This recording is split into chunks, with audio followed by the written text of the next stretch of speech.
Hello students, welcome back. इससे पहले वाले वीडियो में हम क्षितिज भाग 2 के पार्ट 2 राम लक्ष्मण परशुराम संवाद की कुछ व्याख्या पूर्ण कर चुके थे। अब हम उसके आगे की व्याख्याएं पढ़ेंगे। क्या है अब उसके आगे का?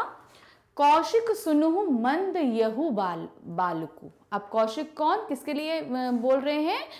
विश्वामित्र जी के लिए। कौन बोल रहा है? परशुराम जी। परशुराम जी अब अभी तक लक्ष्मण से बात कर रहे थे, अब किससे बोल रहे हैं? विश्वामित्र जी से बोल रहे हैं, क्योंकि वो भी उनके साथ में आए थे। क्या बोलते हैं?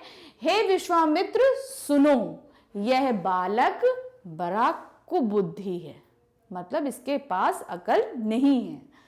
कुटिल काल वस निज कुल घातक, ये अपनी कुटिल बुद्धि के कारण अपने काल को बुला रहा है, मतलब अपने वंश का नाश करेगा। अपने को तो मरवाएगा ही, अपने वंश का भी ये नाश करेगा।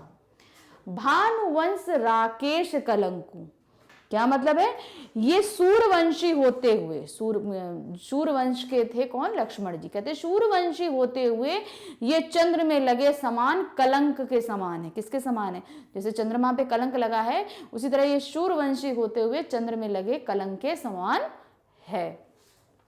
निपट निरंकुश अबुध असंकु, क्या यहाँ पे दिया है? ये बिल्कुल उद्दंड, मूर्ख और निडर है। मतलब इसके ये बहुत ही ज्यादा शरारती, उद्दंड बोलते हैं जिसको तमीज नहीं होती, वैसा निडर और मूर्ख तीनों हैं। काल कबलहु होई छन मारी, मतलब क्या है? अभी ये क्षण भर में काल का ग्रास बन जाएगा, मतलब मैं इसको मार दूंगा। ये इतना बोल रहा है कि अब मेरा क्रोध बढ़ चुका है, अब मैं क्षण भर में इसको मार दूंगा, ये गाल का ग्रास बन जाएगा। कहर पुकारी खोरी मोहि नाही, मतलब क्या? मैं पुकार के कहे देता हूं, फिर मुझे कोई दोष मत देना। मैं इस पूरी सभा में जोर से बोले दे रहा हूं कि अगर क्षण भर में मैंने इसको मार दिया तो कोई मुझे इसका दोष मत देना। तुम्हें हट कहूं जय चहु उभारा, क्या मतलब है इसका? कि यदि तुम इसे बचाना चाहते हो, यदि तुम इसे बचाना चाहते हो, कहीं प्रताप बल रोष हमारा, तो तुम इसको बतलाओ कि मेरा प्रताप कितना है, मेरा बल कितना है और मेरा क्रोध कितना है। इसको समझाओ ये चीज कि मैं किस तरह का मुनि हूं।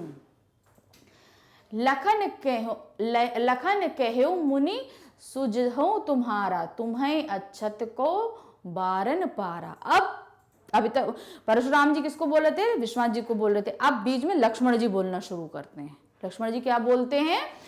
कहते हैं हे मुनि, आपका सुयश, मतलब आप कितने यश वाले, आपका सुयश आपके रहते कोई दूसरा वाच नहीं सकता जितना अच्छा आप बोल रहे हैं। मतलब अपने बारे में बोल रहे थे कि मैं कितना क्रोधित हूं, कितना बलशाली हूं, तो उसी को बोलते हुए लक्ष्मण जी क्या बोलते हैं?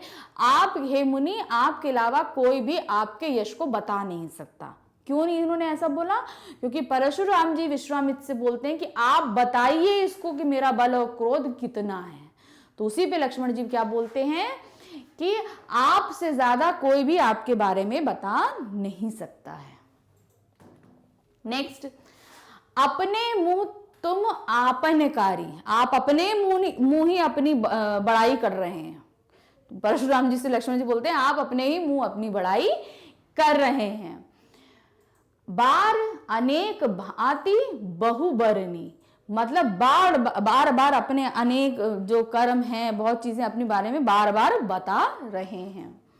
नहीं संतोषुता पुनि कछु कहू, इतने पर भी आपको संतोष नहीं हुआ, इतना आप बोल चुके हैं, इतने भी आपको संतोष नहीं हुआ है, फिर भी कुछ कह डालिए। आपको संतोष नहीं इतना कहने के बाद भी, तब भी आप और कह डालिए, मैं अभी भी सुनने के लिए तैयार हूं, आप कहिए। जान रिस रो की दुसह दुख सहसु, मतलब क्या है? मैं आपका क्रोध जान रहा हूं, ठीक है, मैं आपका क्रोध रोक कर असह दुख मत सहिए। आप अपने क्रोध को, आपको तक गुस्सा आ रहा है ना, आप अपने क्रोध को रोकिए मत, आप इतना दुख मत सहिए, आप बोलते जाइए, आप बोलते जाइए, अपने क्रोध को मत रोकिए और ना ही इतने दुख को सहिए। वीर त्रस्ती तुम धीर अछोभा, गारी देत ना पाहूं शोभा। मतलब क्या हुआ यहाँ पर, आप वीरता का व्रत धारण करने वाले दिया ना, वीरता वीर त्रति तुम धीर अगोछा, आप वीरता का जो आप धारण की हुई रखिए, वीरता का व्रत धारण करने वाले, धैर्यवान और क्षोभ रहित हैं। क्षोभ रहित का मतलब क्या है कि आप क्षमा नहीं करते, इतना क्रोधित हो रहे हैं, इतने लोगों को मार चुके हैं, इसका मतलब आप क्षमा नहीं करते हैं। आप वीर हैं, धैर्यवान भी हैं, लेकिन आप क्षोभ रहित हैं, मतलब आप दूसरों को क्षमा नहीं करते हैं। फिर गारी देत ना पाहूं शोभा, आपको गाली देना शोभा नहीं देता। एक मुनि होते हुए ये सब चीज करते हुए आपको गाली देना शोभा नहीं देता है। शूरवीर तो युद्ध, क्या अब यहाँ पे इसमें क्या दिया, सूर समर कहीं करनी कहीं कहीं न जाना वही अपू। मतलब क्या है, शूरवीर की शूरता, मतलब अगर आप शूरवीर हैं तो शूरवीर की शूरता कहाँ शोभित देती है, वीरता युद्ध के मैदान में। अगर आप शूरवीर हैं तो आपकी योद्धा कहां पर शोभा देगी, युद्ध के मैदान में। विद्यमान रन पाई रिपु कायर कहीं थे प्रताप हो। मतलब ये आप वहां जाइए, अपनी शोभा दिखाइए ना, आप वहां युद्ध करिए, आप अपने वीर हैं तो युद्ध स्थल में जाइए, वीरता दिखाइए।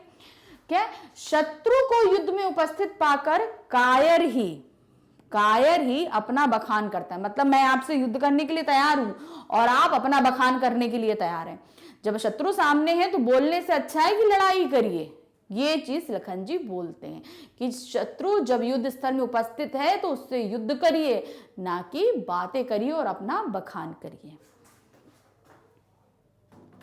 नेक्स्ट, तुम तो कालू हाक जनु लावा, बार बार मोही लागी बुलावा। क्या बोलते हैं, आप तो मानो काल को हाँक कर बार बार मेरे पीछे लगा रहे हैं, आओ और उसके पीछे लगो। गाय को हाँकते ना, बार बार हाँक के आगे बढ़ाते हैं, तो क्या बोलते हैं कि आप तो लगता है काल को हाँक के बार बार मेरे पीछे लगा रहे हैं। फिर उसमें क्या देते हैं, अब सुनत लखन के वचन कठोर, अब लखन जी के कठोर वचन सुनकर, परस सुधारी धरे कर घोरा, अब भयानक फरसे को सुधार कर हाथ में ले लिया। जो फरसा था उनको रखा, अब उसको उन्होंने हाथ में ले लिया। इतना लक्ष्मण जी के करके परशुराम जी ने फरसा अपने हाथ में ले लिया।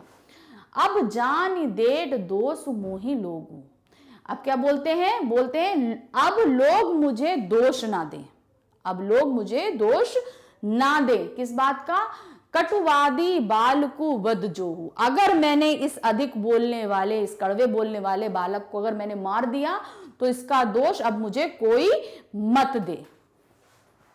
बाल बिलो की बहुत मैं बांचा, इस बालक को देखकर मैंने बहुत बचाया। ये बालक है, बच्चा है, ये जान के मैंने अपने इसको बचाने की बहुत ज्यादा कोशिश की है।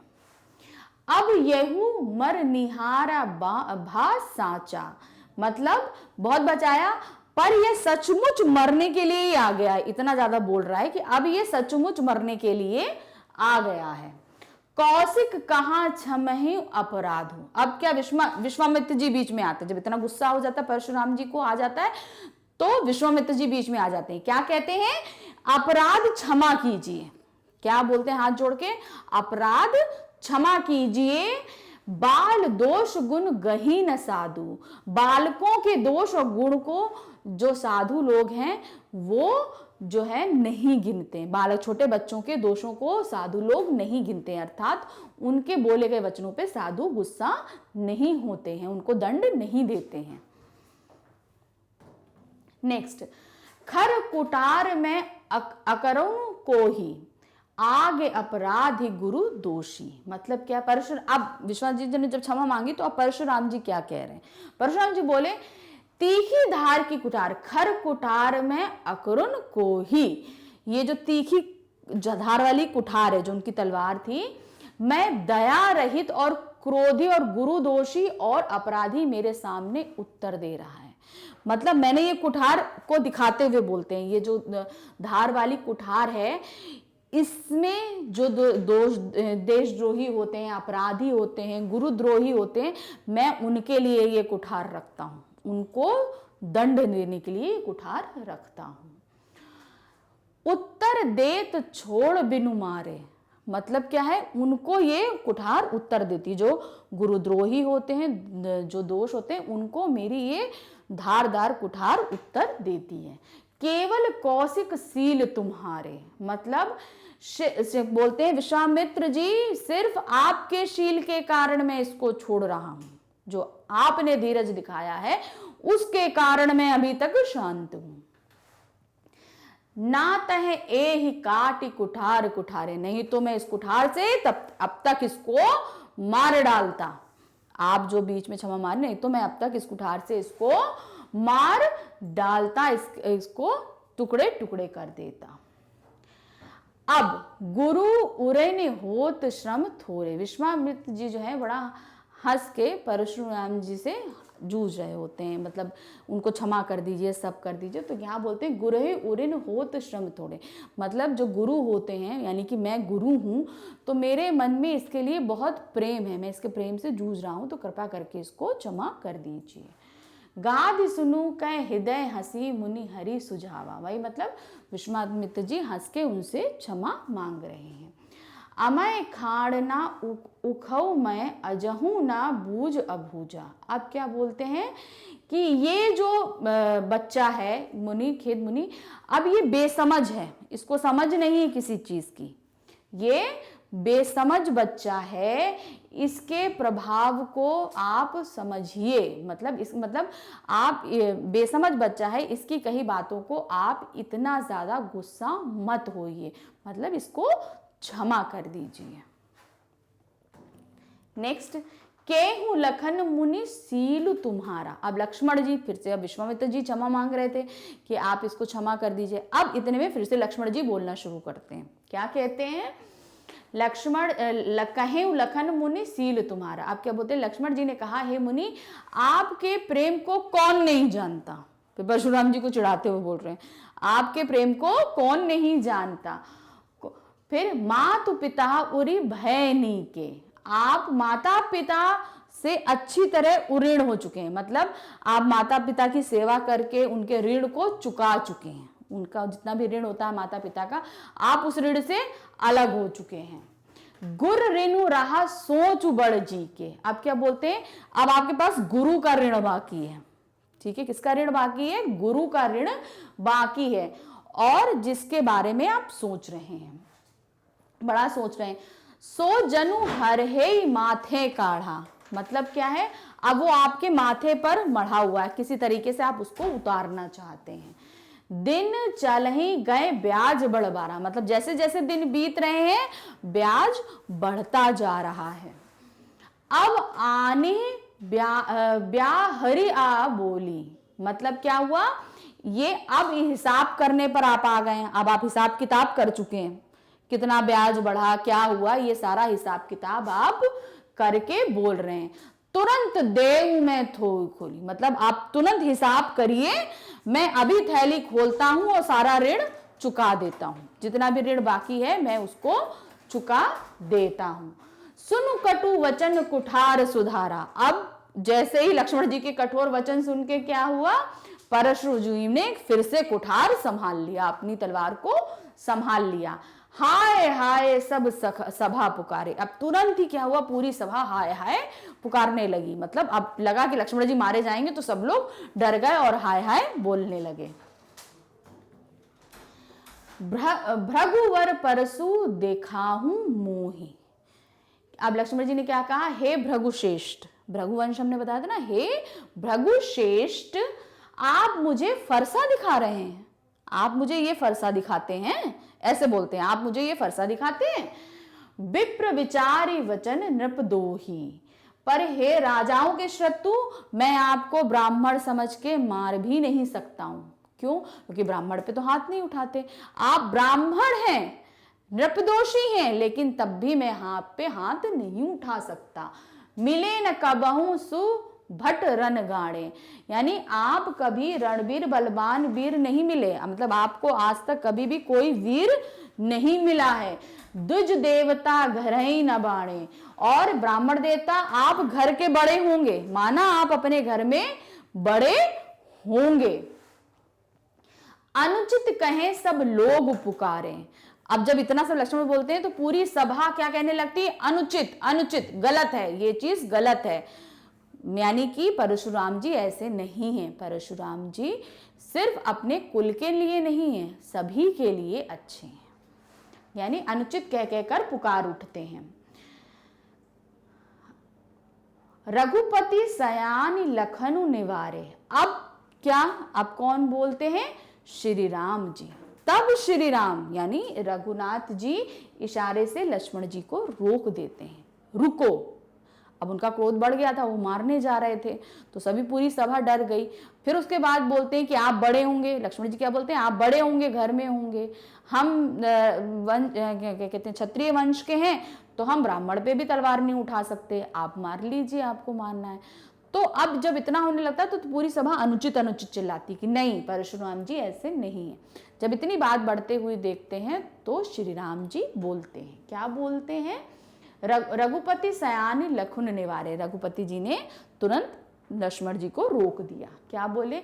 लखन उत्तर आहुति सरीस भृगुवर कोप कुसाने। मतलब क्या कहते हैं? लक्ष्मण जी के उत्तर से बोलते हैं जो आहुति के समान परशुराम जी के क्रोध रूपी अग्नि को बढ़ता देखते हैं।